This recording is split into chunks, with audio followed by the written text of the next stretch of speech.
जय माँ दुर्गा मैया है, सच्चे दरबार आपकी सदा ही जय हो। दुर्गा सप्तशती का 5वां अध्याय शुरू होता है। महर्षि मेधा ने कहा, पूर्व काल में शुंभ और निशुंभ नामक असुरों ने अपने बल के घमंड में आकर इंद्र का तीनों लोकों का राज्य और यज्ञों के भाग छीन लिए, और वे दोनों इसी प्रकार सूर्य, चंद्रमा, कुबेर, धर्मराज और वरुण के अधिकार भी छीनकर स्वयं ही उनका उपयोग करने लगे। वायु और अग्नि का कार्य भी वही करने लगे। इसके पश्चात उन्होंने सभी देवताओं को उनके स्थानों से निकाल दिया। इस तरह से अधिकार छिने हुए तथा दैत्य द्वारा निकाले हुए देवता अपराजिता देवी का स्मरण करने लगे कि देवी ने तो हमको वर दिया था कि मैं तुम्हारी संपूर्ण विपत्तियों को नष्ट करके रक्षा करूंगी। ऐसा विचार करके सभी देवता हिमालय पर गए और भगवती विष्णु माया की स्तुति करने लगे। देवताओं ने कहा, देवी को नमस्कार है, शिवा को नमस्कार है, प्रकृति और भद्रा को नमस्कार है। हम रौद्रा, नित्या और गौरी देवी को नमस्कार करते हैं। ज्योत्सनामयी, चंद्र स्वरूपिणी व सुख रूपा देवी को सतत प्रणाम है। शरणागतों का कल्याण करने वाली वृद्धि और सिद्ध रूपा देवी को हम बारंबार नमस्कार करते हैं। और नैरृत्य राजाओं की लक्ष्मी तथा सर्वाणी को नमस्कार है। दुर्गा, दुर्गम स्थलों को पार करने वाली दुर्गपारा, सारा, सर्वकारिणी, ख्याति, कृष्णा और धूम्रा देवी को सदैव नमस्कार है।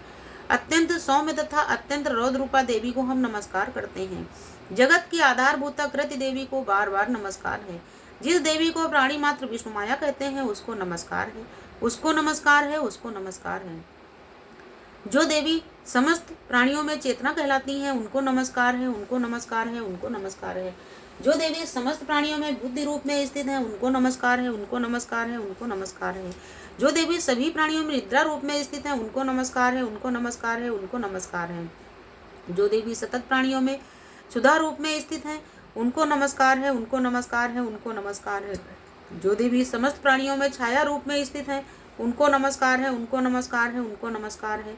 जो देवी समस्त प्राणियों में शक्ति रूप में स्थित है उनको नमस्कार है, उनको नमस्कार है, उनको बारंबार नमस्कार है। जो देवी समस्त प्राणियों में तृष्णा रूप में स्थित है उनको नमस्कार है, उनको नमस्कार है, उनको नमस्कार है। जो देवी समस्त प्राणियों में क्षमा रूप में स्थित है उनको नमस्कार है, उनको नमस्कार है, उनको नमस्कार है। जो देवी सभी प्राणियों में जात रूप में स्थित है उनको नमस्कार है, उनको नमस्कार है, उनको नमस्कार है। जो देवी समस्त प्राणियों में लज्जा रूप में स्थित है उनको नमस्कार है, उनको नमस्कार है, उनको नमस्कार है। जो देवी सभी प्राणियों में शांति रूप में स्थित है उनको नमस्कार है, उनको नमस्कार है, उनको नमस्कार है। जो देवी समस्त प्राणियों में श्रद्धा रूप में स्थित है उनको नमस्कार है, उनको नमस्कार है, उनको नमस्कार है। जो देवी समस्त प्राणियों में कांति रूप में स्थित है उनको नमस्कार है, उनको नमस्कार है, उनको नमस्कार है। जो देवी समस्त प्राणियों में लक्ष्मी रूप में स्थित है उनको नमस्कार है, उनको नमस्कार है, उनको नमस्कार है। जो देवी सभी प्राणियों में वृत्ति रूप में स्थित है उनको नमस्कार है, उनको नमस्कार है, उनको नमस्कार है। जो देवी सभी प्राणियों में स्मृत रूप में स्थित है उनको नमस्कार है, उनको नमस्कार है, उनको नमस्कार है। जो देवी समस्त प्राणियों में दया रूप में स्थित है उनको नमस्कार है, उनको नमस्कार है, उनको नमस्कार है। जो देवी समस्त प्राणियों में स्थित है उनको नमस्कार है, उनको नमस्कार है, उनको नमस्कार है। जो देवी समस्त प्राणियों में तुष्ट रूप में स्थित है उनको नमस्कार है, उनको नमस्कार है, उनको नमस्कार है। जो देवी समस्त प्राणियों में मातृ रूप में स्थित है उनको नमस्कार है, उनको नमस्कार है, उनको नमस्कार है। जो देवी सभी प्राणियों में भ्रांति रूप में स्थित है उनको नमस्कार है, उनको नमस्कार है, उनको नमस्कार है। जो देवी समस्त प्राणियों में नित्य व्याप्त रहती हैं उनको बारंबार नमस्कार है। जो देवी चैतन्य रूप से इस संपूर्ण जगत को व्याप्त करके स्थित हैं उनको नमस्कार है, उनको नमस्कार है, उनको नमस्कार है। पूर्व काल में देवताओं ने अभीष्ट फल पाने के लिए जिनकी स्तुति की और देवराज इंद्र ने बहुत दिनों तक जिनकी सेवा की वो कल्याण की साधन भूता देवी हमारा ईश्वरी हमारा कल्याण करें और मंगल करें तथा सारी विपत्तियों का नाश कर डालें। दैत्यों के सताए हुए हम समस्त देवता उस परमेश्वरी को इस समय नमस्कार करते हैं तथा जो भक्ति पूर्वक स्मरण किए जाने पर तुरंत ही सारी विपत्तियों का नाश कर देती हैं, वो जगदम्बा इस समय भी हमारे संकटों को दूर करें। महर्षि मेधा ने कहा, हे राजन, इस प्रकार जब देवता स्तुति कर रहे थे उसी समय पार्वती देवी गंगा में स्नान करने के लिए आई। उन सुंदर बहुओं वाली देवी ने देवताओं से पूछा कि आप यहाँ किसकी स्तुति कर रहे हैं। तब उनके शरीर से प्रकट होकर शिवा देवी बोली, शुंभ दैत्य के द्वारा स्वर्ग से निकाले हुए और निशुंभ से हारे हुए ये देवता मेरी ही स्तुति कर रहे हैं। पार्वती के शरीर कोश से प्रादुर्भाव होने के कारण देवी को संपूर्ण लोक में कौशिकी कहते हैं। कौशिकी के प्रकट होने के बाद पार्वती के शरीर का रंग काला हो गया और वे हिमालय पर रहने वाली कालिका देवी के नाम से प्रसिद्ध हुई।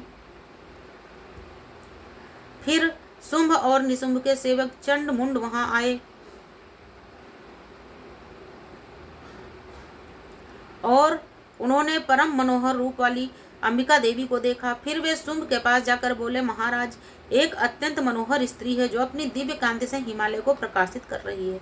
वैसा रंग रूप आज तक हमने किसी स्त्री में नहीं देखा। हे सुरेश, आप ये पता लगाएं कि वो है कौन और उसे ग्रहण कर लें। वो स्त्री स्त्रियों में रत्न है। वो अपने अंगों की प्रभा से 10 दिशाओं को प्रकाशित करती हुई वहां पर स्थित है, इसलिए आप उसे देख लें। हे प्रभु, तीनों लोगों के हाथी, घोड़े और मणि इत्यादि जितने भी रत्न हैं वे इस समय आपके ही घर में शोभायमान हैं। हाथियों से रत्न रूप ऐरावत हाथी, यह परिजात वृक्ष और उच्चैश्रवा घोड़ा तो आपने इंद्र से ले लिए। हंसों द्वारा जुता हुआ विमान जो ब्रह्मा जी के पास था वो भी अब आपके पास है। और ये महापद्म नामक खजाना आपने कुबेर से छीना है। समुद्र ने आपको सदा खिले रहने वाले फूलों की किंजलकनी नामक माला दी है। वरुण का सुवर्ण की वर्षा करने वाला छत्र आपके पास है। रथों में श्रेष्ठ प्रजापति का रथ भी आपके पास है। हे दत्तेश्वर, मृत्यु से उत्कांद्रता नामक की शक्ति भी आपने छीन ली है। और वरुण का पास तथा समुद्र में पाए जाने वाले सभी प्रकार के रत्न भी आपके भ्राता निशुंभ के अधिकार में हैं।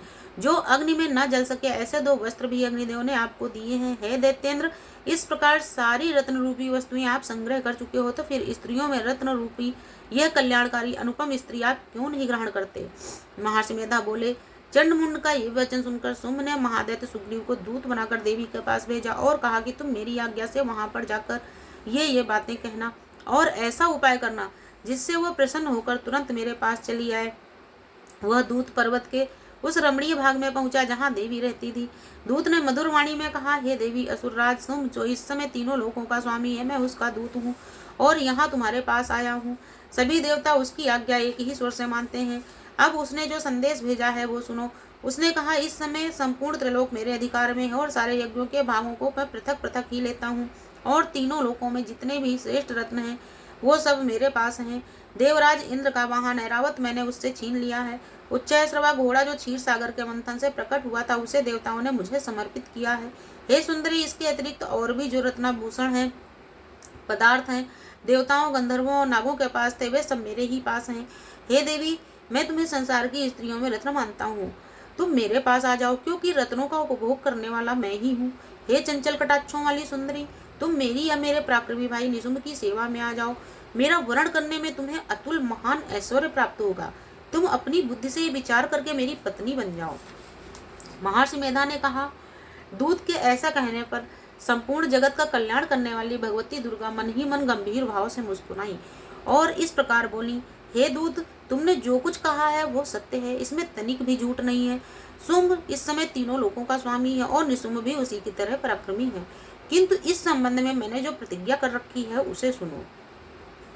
जो मुझे युद्ध में जीत लेगा, मेरे अभिमान को खंडित करेगा और मेरे समान बलशाली होगा, वही मेरा स्वामी होगा। इसीलिए शुंभ अथवा निशुंभ स्वयं ही यहाँ पर पधारें और मुझे जीत कर शीघ्र ही मुझसे विवाह कर लें। इसमें देरी की क्या आवश्यकता है? दूत ने कहा, हे देवी, तुम अभिमान में भरी हुई हो, मेरे सामने तुम ऐसी बातें ना करो। इस लोक में, त्रिलोक में ऐसा कौन है जो शुंभ और निशुंभ के सामने ठहर सके? हे देवी, जब अन्य दैत्यों के सामने भी सारे देवता युद्ध में नहीं ठहर सकते, तो भी तुम जैसी स्त्री उनके सामने रणभूमि में कैसे ठहर सकेगी? जिन शुंभ आदि असुरों के सामने इंद्र आदि देवता खड़े नहीं हो सके, तुम अकेली स्त्री उनके सामने कैसे जाओगी? अतः मेरा कहना मानकर उनके पास चली जाओ, नहीं तो जब वो तुम्हें केस पकड़कर घसीटते हुए ले जाएंगे तो तुम्हारा गौरव नष्ट हो जाएगा। देवी ने कहा, जो कुछ तुमने कहा है सो ठीक है। शुंभ और निशुंभ बड़े बलवान हैं, इसलिए तुम जाओ और फिर मैंने जो कुछ कहा है वो सब आदर पूर्वक दैत्यराज से कह दो। फिर जो उचित हो जान पड़े वो करें। बोलो दुर्गा मैया की जय। 5वां अध्याय समाप्त। अब 6ठा अध्याय शुरू होगा।